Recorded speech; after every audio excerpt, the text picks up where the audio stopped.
हमारे देश में प्राचीन काल में जितने भी विद्वान होते थे वो सब राजाओं का, सभ्यताओं का इतिहास लिखने की बजाय ऐसे ग्रंथ लिखते थे जिन ग्रंथों से मानवीय जीवन का कल्याण हो। ज्योतिष से संबंधित ग्रंथ लिखे जाते थे, व्याकरण से संबंधित, आयुर्वेद से संबंधित, चित्रकला से संबंधित ग्रंथ लिखे जाते थे, संगीत कला से संबंधित ग्रंथ लिखे जाते थे, शिल्प शास्त्र से संबंधित ग्रंथ लिखे जाते थे, विज्ञान से संबंधित ग्रंथ लिखे जाते थे, धातु विज्ञान से संबंधित, रसायन विज्ञान से संबंधित, भौतिक विज्ञान से संबंधित, गणित से संबंधित। तो प्राचीन काल में ऐसे ग्रंथों की रचना की जाती थी जिनसे मानवीय जीवन बेहतर बन सके, मानव का सर्वांगीण विकास हो।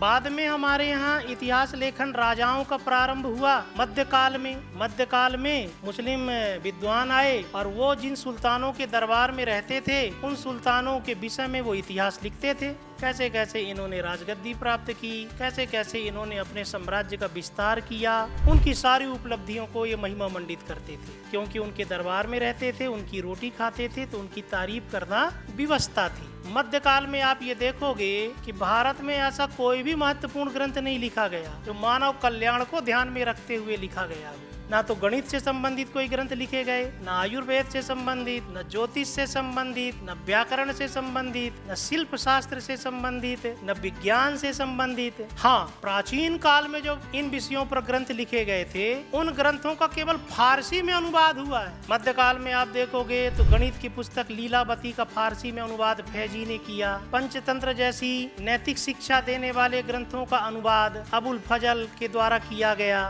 उपनिषदों का अनुवाद दारा सिकोय और दारा सिकोय के नेतृत्व में बनारस के कई पंडितों के द्वारा किया गया। तो मध्यकाल में, प्राचीन काल में जो ग्रंथ लिखे गए थे उनका केवल फारसी में अनुवाद हुआ। तो ज्ञान की जो धारा प्राचीन काल में बह रही थी वो धारा किस काल में जाकर के अवरुद्ध हो गई? मध्यकाल। और मध्यकाल में लेखकों का उद्देश्य राजाओं के इतिहास को महिमा मंडित करना था। आधुनिक काल में आकर के फिर से इतिहास लेखन किया गया, लेकिन उस समय इतिहास लेखन का उद्देश्य ये था कि कुछ अंग्रेज ऐसा सोचते थे कि जब तक हम भारतीयों के इतिहास को, इनके पूर्वजों के इतिहास को, इनकी परंपराओं को, इनकी संस्कृतियों को अच्छे से नहीं जान लेंगे तब तक हम भारत पर अच्छे से शासन नहीं कर पाएंगे।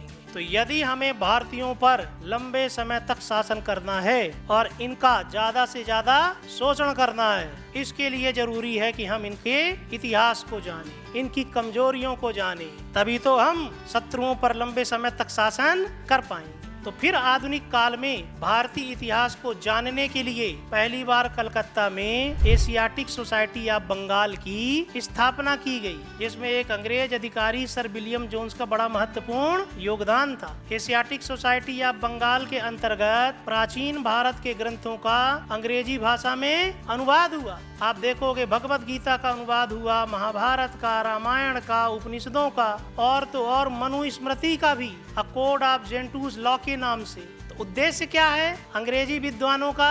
भारत के इतिहास को अच्छी तरीके से समझ करके भारतीयों पर लंबे समय तक और मजबूती से शासन करना। तो मध्यकाल में इतिहास लेखन का उद्देश्य था मुस्लिम सुल्तानों के इतिहास को महिमा मंडित करना, और आधुनिक काल में इतिहास लेखन का उद्देश्य था भारतीयों पर मजबूती से अच्छे से शासन करना। तो यदि किसी कार्य के पीछे आपका उद्देश्य पवित्र नहीं है, आपका उद्देश्य सही नहीं है, तो उसका परिणाम कभी भी सकारात्मक नहीं हो सकता। इसलिए ना तो मध्यकाल में वास्तविक इतिहास लिखा जा सका और ना ही आधुनिक काल में ही अंग्रेजों ने सच्चा इतिहास लिखा। उन्होंने उसी रूप में इतिहास को लिखा जो इतिहास उनके लिए फायदेमंद हो सकता था। और इतिहास लेखन में फूट डालो, शासन करो की नीति अपनाई गई। अंग्रेजों ने इतिहास लेखन के क्रम में ब्राह्मणों के, क्षत्रियों के शासन काल को बड़ा खराब काल बताया कि ये लोग तो प्राचीन काल में शूद्रों पर शोषण करते थे, व्यापारियों का शोषण करते थे, वगैरह वगैरह, ताकि भारतीय समाज में फूट पड़ जाए और भारत के लोग एकजुट होकर के अंग्रेजों का